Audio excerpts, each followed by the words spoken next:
राधे राधे दोस्तों and welcome back to my channel पूर्णिमा के शुभ ब्लॉग। आज के वीडियो में मैं आप सभी को पौष मास कथा अध्याय 4 सुनाने वाली हूँ। लेकिन इसके पहले हम नित्य नेम की कथा हर दिन की तरह आप सभी को सुनाएंगे। उसके बाद आपको भक्त दामा जी की कथा सुनाएंगे और फिर आप सुनेंगे आज का अध्याय। इस कहानी को सीता माता कहती थी और प्रभु श्री राम सुना करते थे। एक दिन श्री राम भगवान को किसी काम के लिए बाहर जाना पड़ा तो सीता माता कहने लगी कि भगवान, मेरा तो 12 वर्ष का नित्य नेम है, अब आप बाहर जाएंगे तो मैं अपनी कहानी किसे सुनाऊंगी। तब श्री राम ने कहा कि सीते, आप कुएं की पाल पर जाकर बैठ जाना और वहां पर जो भी स्त्री औरतें आए पानी भरने के लिए उन्हें अपनी कथा सुना दिया करना। सीता माता कुएं की पाल पर जाकर बैठ गई। तभी वहां पर एक स्त्री आई। उसने रेशम जरी की साड़ी और सोने के कलश यानी कि घड़ा ले रखा था। सीता माता उसे देखकर कहने लगी, बहन, मेरा 12 वर्ष का नित्य नेम सुन लो। पर वह स्त्री बोली कि मैं तुम्हारा नित्य नेम सुनूंगी तो मुझे घर जाने में देरी हो जाएगी और मेरी सास मुझसे झगड़ा करेगी, मुझे डांटेगी, इसलिए मैं ये कहानी नहीं सुन सकती। और वो अपने घर को चली गई। लेकिन उसके घर जाते ही उसकी रेशम जरी की साड़ी फट गई। सोने का घड़ा मिट्टी के घड़े में बदल गया। सासू ने देखा तो पूछा, अरे बहू, ये किसका दोष अपने सर लेकर आ गई तू?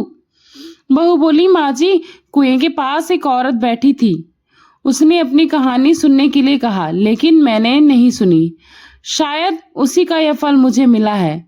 बहू की बात सुनकर अगले दिन वही साड़ी और वही घड़ा लेकर सास कुएं की पाल पर गई। सास को वहीं पर सीता माता बैठी मिली तो माता सीता ने कहा, बहन, मेरी कहानी सुन लीजिए। सासू बोली, एक बार छोड़ो, मैं तो 4 बार सुन लूंगी।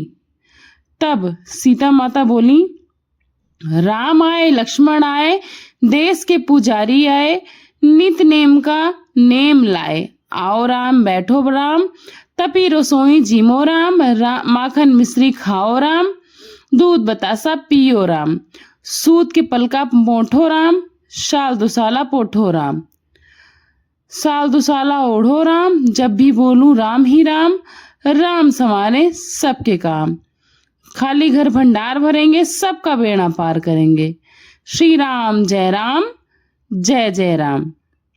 सासू माँ बोली, बहन, कहानी तो बहुत अच्छी लगी। फिर कहानी सुनकर सासू अपने घर चली गई और उनकी साड़ी जो थी फिर से रेशम जरी की बन गई और जो मिट्टी का घड़ा था उनका वापस सोने के घड़े में बदल गया। बहू ने देखा तो कहने लगी, सासू माँ, आपने ये कैसे कर लिया? सासू माँ बोली, बहू, तू दोष लगा कर आई थी, मैं दोष उतार कर आई हूँ। इस प्रकार बहू को जिज्ञासा हुई कि ये कैसे हुआ तो सासू ने बताया कि वो तो माँ सीता हैं और वो पुराने से नया कर देती हैं, सबके घर के भंडार भर देती हैं। और जब मैंने उनकी कहानी सुनी तो ऐसा मेरे साथ हुआ। तो बहू बोली कि सासू माँ, ये कहानी तब तो आप मुझे भी सुना दो। तो सासू माँ बोली, क्यों नहीं। सासू माँ ने वही कहानी सीता माँ की अपनी बहू को सुनाई। उसके बाद वो लोग रोज सवेरे उठकर 4 बजे नित्य नेम से ये कथा रोज सुनने लगे। एक दिन पड़ोसन उनके घर आई और बोली कि बहन, हमें आँच दे दो थोड़ी सी। तो उन्होंने बोला, नहीं, अभी हमारे घर तो आँच जली ही नहीं है। तो बोले, अरे तुम लोग 4 बजे से उठ के फिर क्या करती हो? तब उसने बताया कि हम सुबह 4 बजे से उठकर रोज नित्य नेम की कथा सुनते हैं। तो पड़ोसन ने बोला कि ये कथा हमें भी सुनाओ। पड़ोसन ने सुना, उन्हें भी बहुत अच्छा लगा। वो भी घर पर जाकर रोज नित्य नेम की कथा अपने परिवार के बीच में कहने और सुनने लगी। इसी प्रकार इस नित्य नेम की कथा का प्रभाव देखकर धीरे धीरे पूरे मोहल्ले में ये कथा चल पड़ी और सब एक दूसरे को सुनाने लगे और सब ये कथा कहने लगे और सबके घर में खाली भंडार भर गए, संपन्नता आ गई, सुख समृद्धि और कष्ट का निवारण हुआ। तब से नित्य नेम की कथा का इतना महत्व है। इसी प्रकार कथा कहने वालों को, सुनने वाले को और साथ ही साथ जो भी इस कथा को सुनकर हुंकार भरता है उसके ऊपर माता सीता की, माता लक्ष्मी की और श्री राम की कृपा बनी रहती है। श्री दामा जी पंत भगवान श्री विठल के अनन्य भक्त हुए हैं। महाराष्ट्र में 13वीं शताब्दी में भयंकर अकाल पड़ा था। अन्न के अभाव से हजारों मनुष्य तड़प तड़प कर मर गए। वृक्षों की छाल और यहाँ तक कि पत्ते तक नहीं बचे थे। उन दिनों गोवलकुंडा वेदरशाही राज्य के अंतर्गत मंगलबेड़िया प्रांत का शासन भार श्री दामाजी पंत के ऊपर था। दामाजी और उनकी धर्मपत्नी दोनों ही भगवान पांडुरंग श्री विठल जी के अनन्य भक्त थे। पांडुरंग के चिंतन में रात दिन उनका मन लगा रहता था। भगवान का स्मरण करते हुए निष्काम भाव से कर्तव्य करना उनका व्रत था। दीन दुखियों की वे हर प्रकार से सेवा किया करते थे। शत्रु को भी कष्ट में पड़ा देखकर वे व्याकुल हो जाया करते थे। ऐसे शत्रु को भी कष्ट में पड़ा देख व्याकुल हो जाने वाले दामाजी पंत अपनी ही अकाल पीड़ित प्रजा का करुण क्रंदन सह नहीं सके। राज भंडार में अन्न भरा पड़ा था। दया के सम्मुख बादशाह का भय कैसा। अन्न भंडार के ताले खोल दिए। भूख से व्याकुल हजारों साधु संत गाय मरने से बच गए। समाज में ऐसे कुछ लोग होते हैं जो उदार पुण्यात्मा पुरुषों के कारण निंदा भी करते हैं। दामाजी के सहायक नायाब सूबेदार ने देखा कि अवसर अच्छा है, अगर दामाजी को बादशाह हटा दे तो मैं प्रधान सूबेदार बन जाऊंगा। उसके बाद बादशाह को लिखकर सूचना दी कि दामाजी पंत ने अपनी कीर्ति के लिए सरकारी अन्न भंडार लुच्चे लफंगों को लुटा दिया। नायाब सूबेदार का पत्र पाते ही बादशाह तो क्रोध से आग बबूला हो गया। उसने सेनापति को 1000 सैनिकों के साथ दामाजी को लेकर आने की आज्ञा की। सेनापति जब मंगलबेड़िया प्रांत में पहुंचा, उस समय दामाजी श्री पांडुरंग की पूजा में लगे हुए थे। सेनापति उन्हें जोर जोर से पुकारने लगे। दामाजी की धर्मपत्नी तेजस्विता के साथ अधीर होने की आवश्यकता नहीं है। जब तक उनका नित्य कर्म पूरा नहीं हो जाएगा, लाख प्रयास करने पर भी तब तक मैं किसी को उनके पास नहीं जाने दूंगी। सेनापति पतिव्रता नारी के तेज से उनका मन अजीब सा विचलित होने लगा। लाख प्रयास करने पे भी वो उनसे मिल नहीं पा रहे थे, क्योंकि उनकी पतिव्रता नारी सामने खड़ी थी। उनकी तेज से विभूत होकर उनका अभिमान भी लुप्त हो गया और वहां प्रतीक्षा करने लगे। इधर श्री दामाजी की पूजा समाप्त हो जाने पर पत्नी ने उन्हें सेनापति के आने का समाचार दिया। अब तो दामाजी समझ गए कि अन्न लुटवाने का समाचार पाकर बादशाह ने उन्हें गिरफ्तार करने के लिए सैनिक भेज दिए। भय का लेस तक उनके मन में था ही नहीं। उनकी पत्नी से उन्होंने कहा कि चिंता करने की कोई बात नहीं है, हमने अपने कर्तव्य का ही पालन किया है। बादशाह कठोर से कठोर दंड देंगे, इसके लिए तो हम पहले से ही तैयार हैं। भगवान पांडुरंग का प्रत्येक विधान दया से परिपूर्ण होता है। जीव के मंगल के लिए ही उनका विधान है और उनकी प्रसन्नता की ही अभीष्ट है। इस तरह श्री दामाजी पत्नी को आश्वासन देकर बाहर आए। उनका दर्शन करते ही सेनापति का अधिकार गर्व चला गया और उसने कठोरता की बजाय नम्रता पूर्वक कहा, बादशाह ने आपको शीघ्र बुलाने के लिए भेजा है। जैसे ही इधर श्री दामाजी की गिरफ्तारी हुई, उनकी पत्नी ने कहा, नाथ भगवान पंडरीनाथ जो कुछ करते हैं उसमें हमारा हित ही होता है। उस दयामय ने आपको एकांत सेवन का अवसर दिया है, अब आप केवल उनका ही चिंतन करेंगे। मुझे तो इतना ही दुख है कि यह दासी स्वामी की चरण सेवा से इतने दिनों तक वंचित रहेगी। सेनापति हथकड़ी डालकर उनको लेकर चलने लगे। दामाजी को अब ना तो बंदी होने का दुख है, ना ही पद का चले जाने की चिंता। बंधक होते हुए भी वे सर्वथा मुक्त हैं और भगवान पांडुरंग के गुणगान में मग्न है। रास्ते भर कीर्तन करते चले जा रहे हैं। गोवलकुंडा के मार्ग में ही पंढरपुर धाम पड़ता है। दामाजी का मन भगवान से भेंट करने का हुआ। सेनापति स्वीकृति दे दिए। अब मंदिर में प्रवेश करते ही दामाजी का शरीर रोमांचित उठा। नेत्रों से टपाटप आंसू गिरने लगे। शरीर की सुध जाती रही। कुछ देर में अपने को संभाल कर वे भावमग्न होकर भगवान की स्तुति करने लगे। देर हो जाने से इधर सेनापति दामाजी को पुकार रहा था। भगवान को साष्टांग प्रणाम करके भगवान की सुंदर मोहिनी मूर्त हृदय में धारण करके दामाजी बाहर आए। सेनापति उन्हें लेकर आगे बढ़े। इधर बेदर का बादशाह दामाजी की ही प्रतीक्षा कर रहा था। देर हो जाने से उसका क्रोध बढ़ गया था। इतने में ही एक काले रंग का किशोर हाथ में लकड़ी लिए कंधे पर काली कंबल डाले निर्भयता पूर्वक दरबार में चला गया। उसने जोहर करके कहा कि बादशाह सलामत रहे। यह चाकर मंगलबेड़िया क्षेत्र से अपने स्वामी दामाजी पंत के साथ यहाँ आ रहा है। दामाजी का नाम सुनते ही बादशाह ने उत्तेजित होकर पूछा, क्या नाम है तेरा? उसने कहा, सरकार मेरा नाम है बिट्ठू। दामाजी के अन्न से पला मैं चमार हूं। यह अद्भुत सुंदर रूप, यह हृदय को स्पर्श करती मधुरवाणी बादशाह एक टक देख रहे थे। बादशाह ने पूछा, क्यों आए हो यहाँ पर? उसने कहा, अपराध क्षमा हो सरकार। अकाल में आपकी प्रजा भूखी मर रही थी।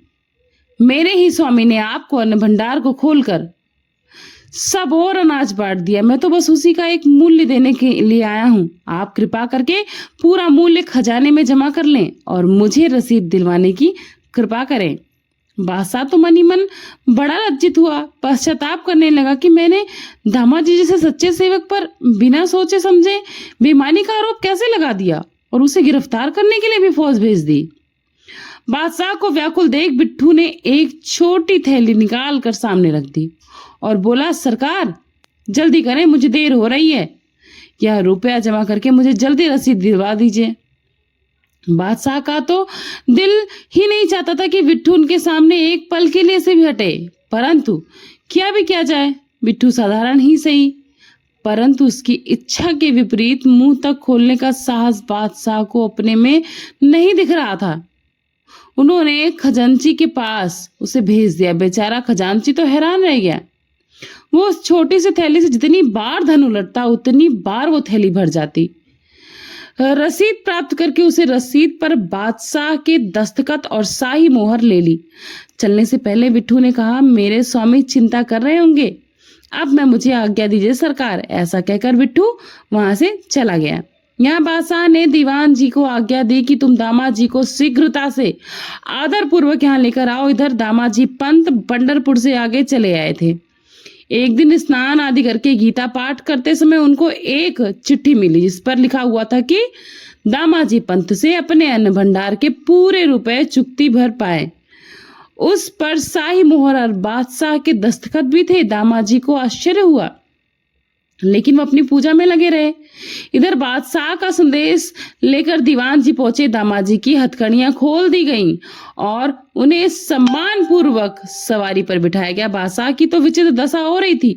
बिट्ठू बिट्ठू पुकार रहे थे, वह पागलों जैसा व्यवहार करने लगे। चारों तरफ घोड़े दौड़ाए गए, पर क्या इस तरह बिट्ठू मिला करता है? कहाँ है वह बिट्ठू, कहाँ चला गया? कहते कहते वह पैदल राजधानी से बाढ़ तक चला गया था।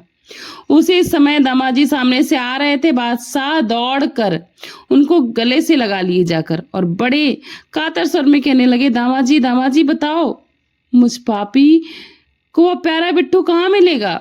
उस सुंदर बिट्ठू के मुख को देखने के लिए तो प्राण निकले जा रहे हैं। उसको अगर नहीं देखा तो मैं मर जाऊंगा। मैं तुम्हारे पैर पड़ता हूँ, बताओ मुझे बिट्ठू कहाँ मिलेगा? दामाजी सुना तो सुनकर हक बक रह गए। वो बोले, हुजूर कौन बिट्ठू? बादशाह ने कहा कि हमें दामाजी छिपाओ मत। सांवरा सांवरा लंगोटी पहने हाथ में लकड़ी लिए हुए तुम्हारे पास से रुपए लेकर आने वाला मेरा बिट्ठू कहाँ है? अब तो मानो दामाजी के सामने से पर्दा हट गया। रोते रोते वे बोले, आप धन्य है त्रिभुवन के स्वामी ने आपको दर्शन दिए। मुझ भागे के दिए हुए सर्वेश्वर एक दरिद्र चमार बने और एक सामान्य पुरुष से भी वंदन कराने आ गए। नाथ, मैंने जिससे आपका अन्न लुटाया था वह मेरे प्राण लेने के अलावा और क्या कर सकता था? दधाम हे सर्वेश्वर, आपने इतना कष्ट क्यों उठाया? बादशाह को याद आ गया कि भगवान अपने को दामाजी का सेवक बताकर परिचय दिया था। जिस दामाजी की कृपा से मुझ पापी को भी भगवान के सहज ही दर्शन हुए, उन्हें स्वयं भगवान ने अपना स्वामी कहा। निश्चित ही दामाजी कोई साधारण कोटि के महात्मा तो नहीं है। बादशाह के ने ताज उतार कर उनके चरणों में रख दिया। दामाजी ने प्रेम से उन्मत्त होकर पांडुरंग पांडुरंग पुकारते हुए वहीं मूर्छित हो गए।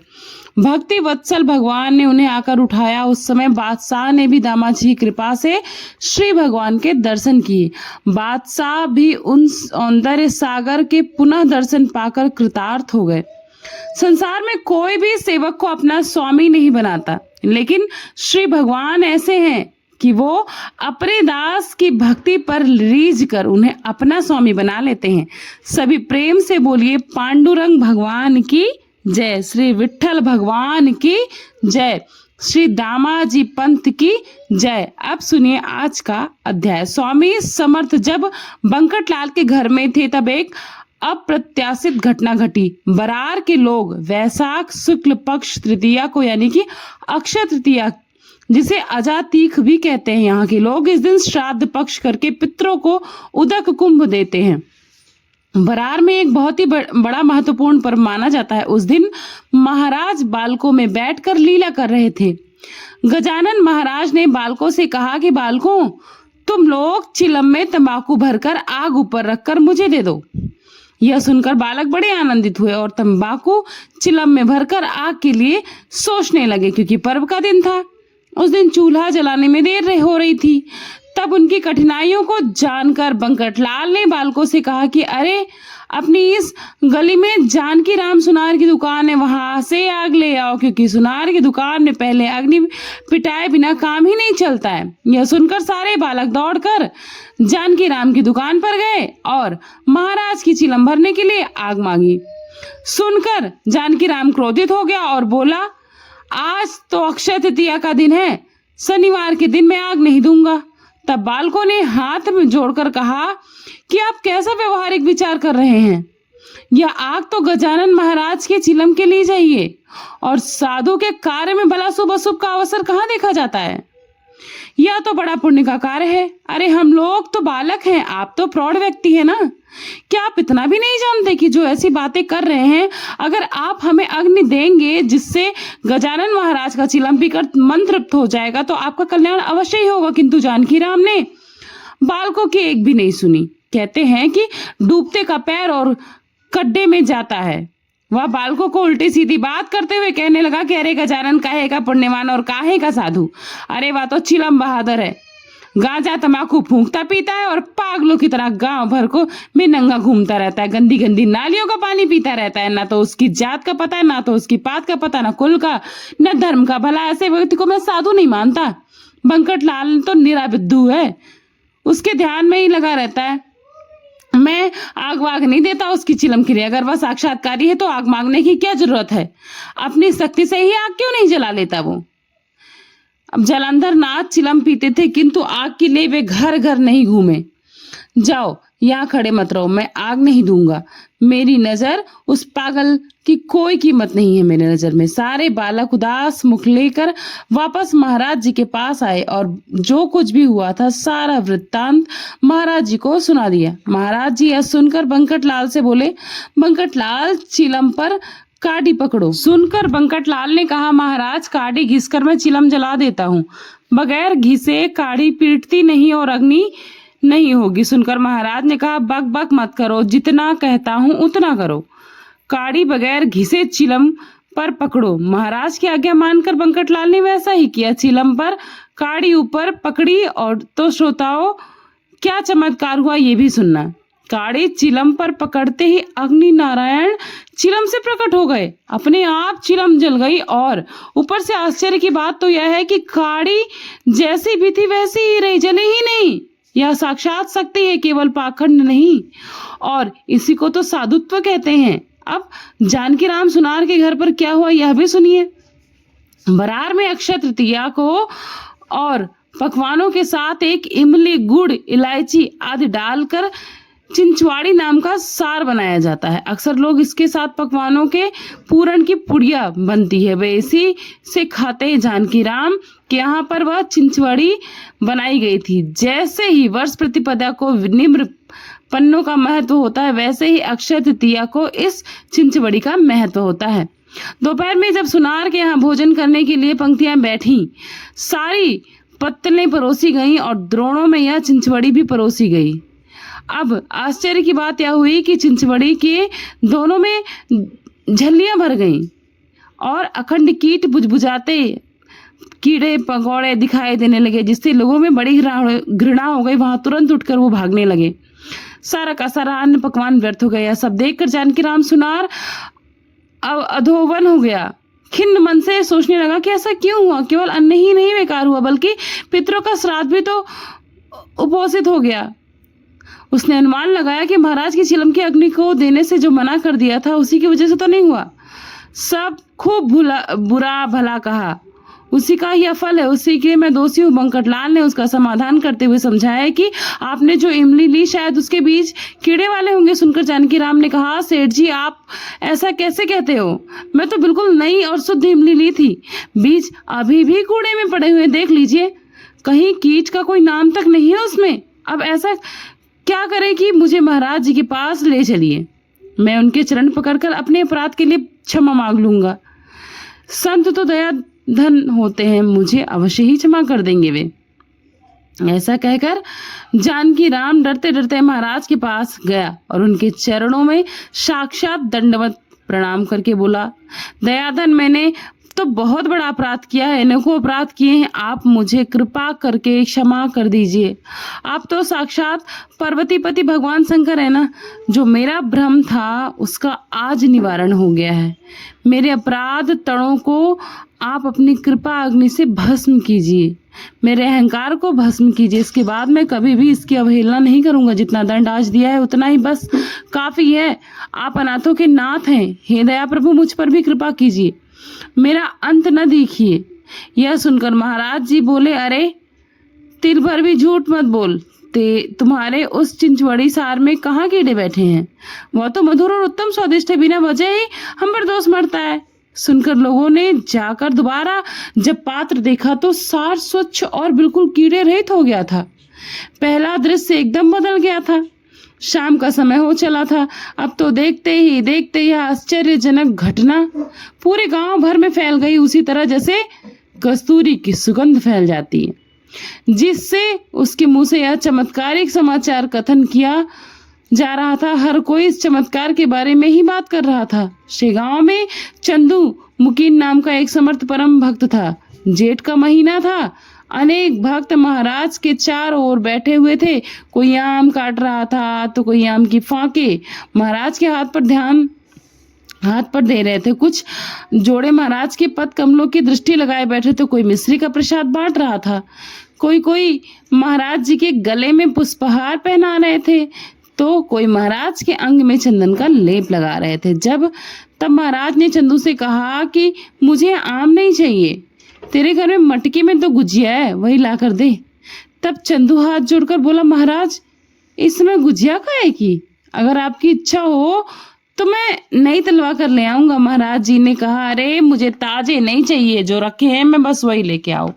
बिना काम के समय व्यर्थ में मत बिता, बहाने मत बना, गुरु से झूठ नहीं बोलना चाहिए। अन्य लोगों ने चंदू से कहा, अरे जाकर घर में देखो, महाराज कह रहे हैं तो वह झूठ नहीं होता।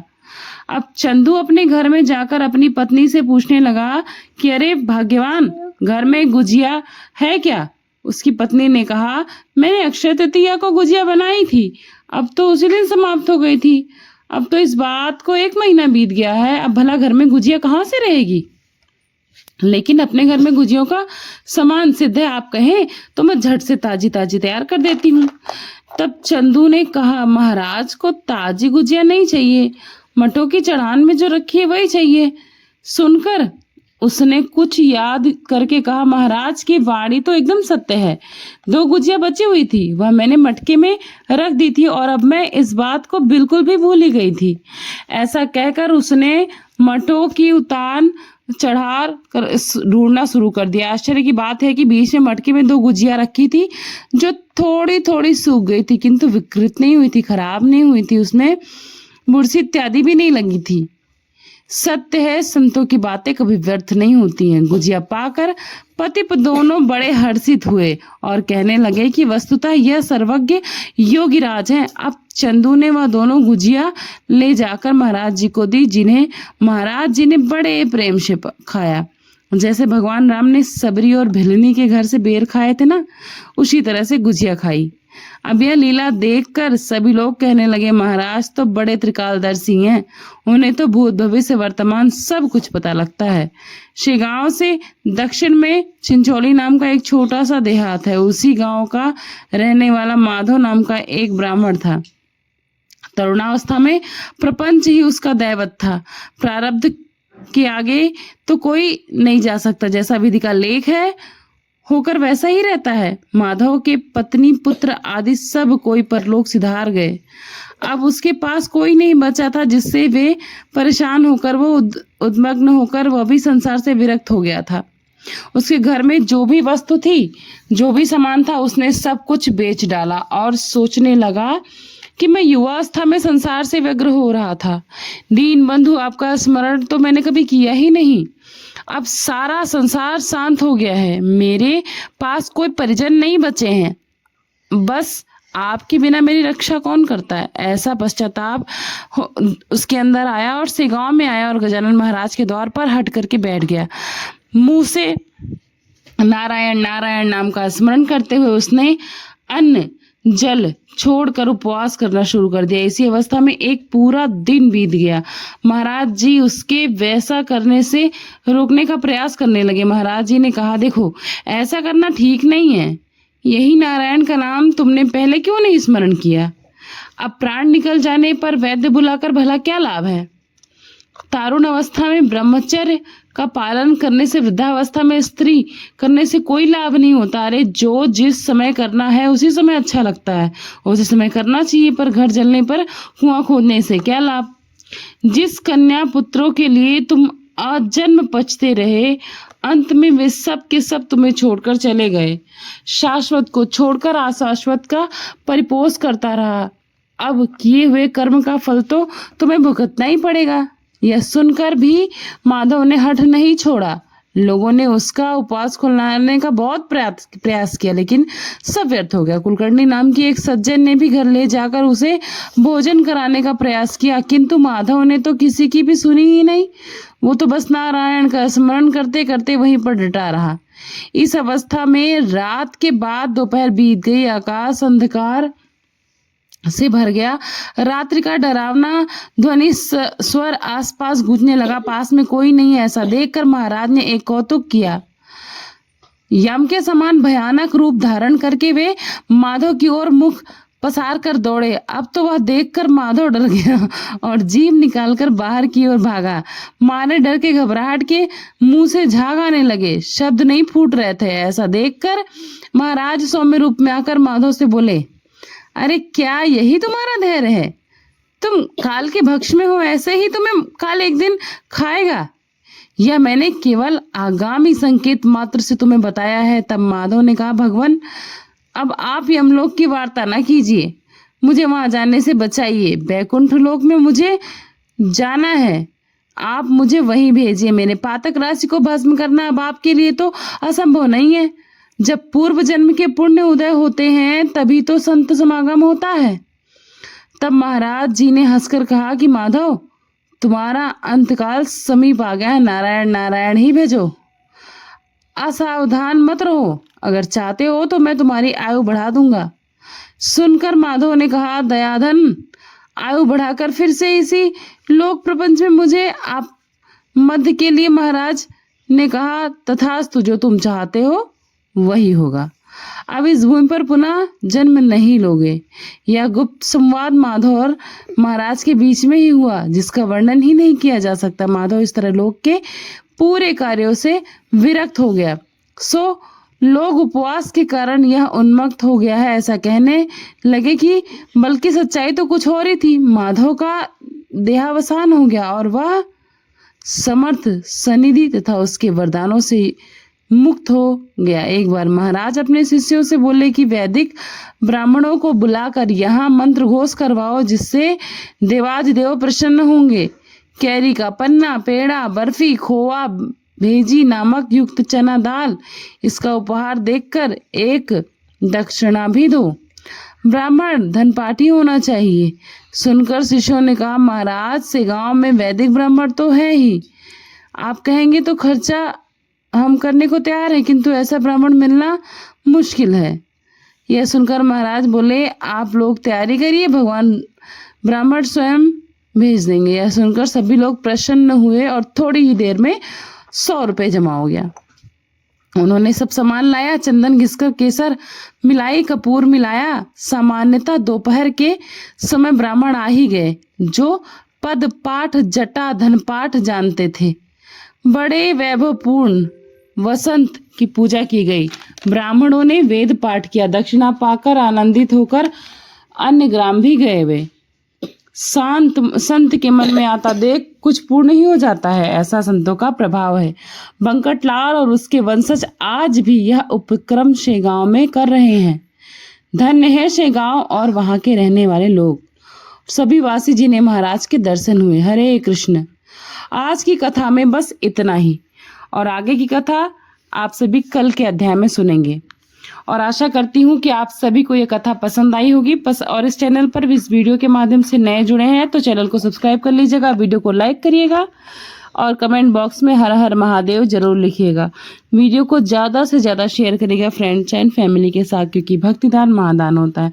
मिलती हूँ नए अध्याय के साथ नए वीडियो में, तब तक के लिए अपना खूब सारा ख्याल रखिएगा। Thanks for watching Purnima Keshav blog. नमस्ते, प्रणाम, बाय बाय।